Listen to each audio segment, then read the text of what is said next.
আসসালামু আলাইকুম, আমি মোহাম্মদ আফসার উদ্দিন। আজকে এই গাড়িটা 10-এর মডেল এলিয়ন গাড়ির আমরা গিয়ার ক্যালিব্রেশনের জন্য আর কি স্ক্যানার করলাম।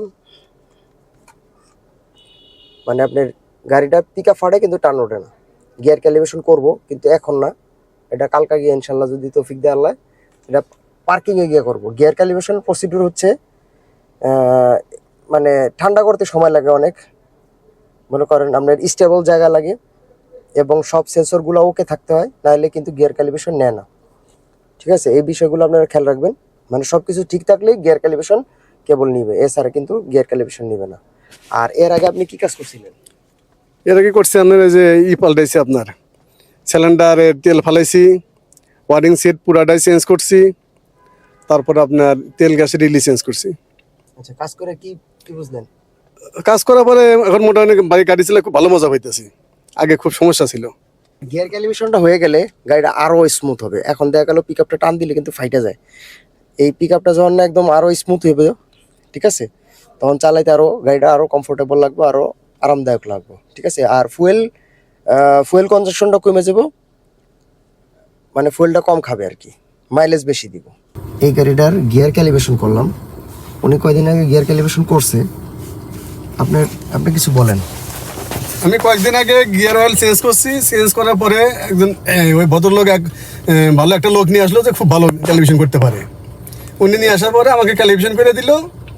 ক্যালিব্রেশন করার পরে ধরেন 10-15 দিন চালাইলাম, বা 10-15 দিন মাসখানি চালাইছি। এরপর দিয়ে গাড়ি আস্তে আস্তে আস্তে বার হয়ে যায়। আর বার হয় কারণটা কি, মানে এসি দিলে বার হয়, এমনি পিক আপ ফেটে যায়। আমি গাড়ি চালে কোনো মজাই পাচ্ছি না, মাইলেজ অনেক যেতেছে। মনে করেন যে আমি মাত্র 100 কিলোমিটার রাস্তা রান করছি, 850 টাকা গ্যাস লাগছে। আজব ব্যাপার। পরে আমি আফসার ভাইয়ের শরণাপন্ন হই। আফসার ভাই আমাকে ক্যালিব্রেশনটা করে দেয়, নতুন করে আমি ক্যালিব্রেশন করে দিচ্ছি, আপনি দেখেন ভালো হলে টাকা দিন, না হলে দিয়েন না। আমি ক্যালিব্রেশনটা করে দেখলাম আজকে গাড়ি অনেক স্মুথ, এবং উনি 1 লিটার গিয়ার অয়েল মানে বের করে ফেলে দিল। তার মানে আমাকে যে আগের লোক ক্যালিব্রেশন করছে 1 লিটার অয়েল বেশি দিছিল। বেশি দেওয়ার কারণে হয়তো আমার এটা সমস্যা হয়েছে, আমার ধারণা, যেহেতু উনি ফেলে দিলেন। সেই সূত্রে আমি মনে করি যে উনি বেশি উঠাইছে এবং ক্যালিব্রেশন সম্পর্কে ভালো বোঝে না। আর এটা ভালো লোক ছাড়া, আমি আমার দৃষ্টিতে বলি, ভালো লোক ছাড়া এই গিয়ারটা ক্যালিব্রেশন করা ঠিক না। কারণ এই একটা গিয়ার বক্সের দাম 1-1.5 লাখ টাকার দাম, মানে সিবিটি।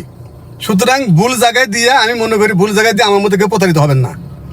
ভালো লোকের কাছে দেন ক্যালিব্রেশন করে, টাকা দুটো বেশি নেই, কাজটা ভালো হবে, গাড়ি চালে স্মুথ হবেন এবং লাইফ গ্যারান্টি পাবেন। এটাই আর কি আমার তরফ থেকে এটাই বলা। আর ওই যে আরেকজন কইলো না আপনার গিয়ার বক্স নামাইতে হবে, উনি বলছে, আর একটা মিস্ত্রি বলছে আমার গিয়ার বক্সটা আমি ক্যালিব্রেশন করলে হবে না, এটা পুরাটাই গিয়ার বক্স খুলতে হবে, খুললে আমি কাজ করে দিব, তারপর দেখেন। আমি বললাম আমি ক্যালিব্রেশন করবো আগে আফসারের কাজ দিয়ে, ওনার কথা দেখি ঠিক আছে কিনা। তো দেখলাম ওনার কথার সাথে বাস্তবে কাজের অনেকটা মিল আছে, পুরাটাই মিল আছে। আলহামদুলিল্লাহ, ওনাকে আল্লাহ দীর্ঘায়ু করুক এবং কাজ করার তৌফিক দান করুক। আমিন। মানে একজন মিস্ত্রির কাছে নিয়ে গেছে, এই জিনিসটা চালাই দেখছে, চালাই দেখে কইতাছে গিয়ার বক্স আমার লাগবো, এই গিয়ারে চলবো না। আপনি চিন্তা করেন যে কতগুলা টাকার ওটার গড়সা দিয়ে দিত। ঠিক আছে, এখন কিন্তু গাড়ি একদম 100 ওকে। আগে সাউন্ড পিক আপ দিত, গাড়ি টান ওড়ার সাথে সাথে ইঞ্জিনের সাউন্ডটা কানে আসতো। আমি বললাম এটা খুব ব্যাড, এটা খুব খারাপ।